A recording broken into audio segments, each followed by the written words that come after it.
చదువుకునే పొల్లగానికైనా కొలువు చేసే ఉద్యోగికైనా రాజకీయాలు చేసే లీడర్ సాబులకైనా క్రమశిక్షణ అనేది చాలా ముఖ్యం. క్రమశిక్షణ లేకపోతే దారం తెగిన పతంగి లెక్క అవుతుంది పరిస్థితి. గిట్లనే గీ నడుమ రాజకీయాలల్లా కొంతమంది లీడర్ సాబులతోని పార్టీలకు పెద్ద పరిశానే వచ్చి పడ్డది. తాపకోసారి మీటింగులు పెట్టుకొని చెలిగిన లీడర్లకు పగ్గాలేసే కథ అవుతున్నది. ఇక చూడుర్రి, షెయి పాటోళ్ళు మళ్ళోసారి మీటింగ్ అయినరు. చెయ్యి పార్టీలో చెలిగినట్టే చేస్తాన్న లీడర్లకు పగ్గాలేసే కార్యం గట్టిగానే నడుస్తుంది. ఇప్పుడు ఆగో మళ్ళోసారి మల్లు రవి సారు క్రమశిక్షణ కమిటీ మీటింగ్ పెట్టిండు. తాపకోసారి పార్టీలు ఉన్న పెద్ద మనుషుల మీద మాటలు ఇరుస్తాన్న లీడర్లను ఏం చేయాలి, ఎట్టెట చక్కగా చేయాలి అనే దాని మీద మాట ముచ్చట్లు చేసుకున్నారట.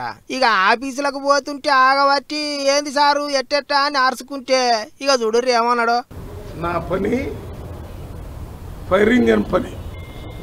ఎక్కడైనా ఏదైనా అగ్ని ప్రమాదం జరిగితే వెంటనే అక్కడ పోయి దాన్ని ఆర్పేసి అక్కడ ఉన్నటువంటి ఆస్తి నష్టం, ప్రాణ నష్టం జరగకుండా చూసి ఏ రకంగా ఈ అగ్నిమాపక దళం చేస్తుందో ఆ కార్యక్రమం చేయటం.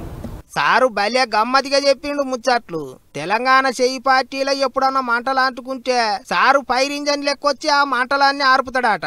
మరి అప్పుడప్పుడు ఎంతకు మాటినని కారు సిచ్చు కూడా రేగుతుంటది. అప్పుడేం చేస్తారు సారు అని అంటే మొత్తానికే సీప్ సాబ్ చేస్తాం అన్నట్టు చెప్పిండు. అంటే మాటినని లీడర్లను పార్టీలకేంచి బయటికి తోలిచ్చే యుగురం చేస్తాం అన్నట్టు మాట్లాడిండు. ఇప్పటికే వరంగల్ లీడర్ల పంచాయతీ ఏంటిదో తెలుసని ఇంకే ఓ 4 లీడర్లను అటు దిక్కు పంపించాలని నిర్ణయం చేసిండ్రట. అట్లనే మునుగోడు ఎమ్మెల్యే రాజగోపాల్ రెడ్డి సారు తాపకోసారి సీఎం సారు మీద బాణాలు ఎత్తాడు కాబట్టి ఆయన కథ ఏంటిదో కూడా అరుచుకుంటారట. లెక్కకైతే ఐతారం నాడైన మీటింగులనే ఏదో నిర్ణయం చేయాలని చూసిండ్రట. గాని మంగళవారం మళ్ళోసారి కూసుంటారట. ఇక ఆయాల ఎమ్మెల్యే రాజగోపాల్ రెడ్డి ముచ్చట్ల మీద మాట్లాడుకుంటారట. ఏమైనా సరే క్రమశిక్షణ లేకపోతే కష్టమే అన్నట్టు మాట్లాడిండు మల్లు రవి సారు. మరి ఇక ఎవ్వారం ఏం దాకపోతుందో, మంటలు ఎట్టెట్ట ఆర్పుతాడో ఏమో చూడాలి.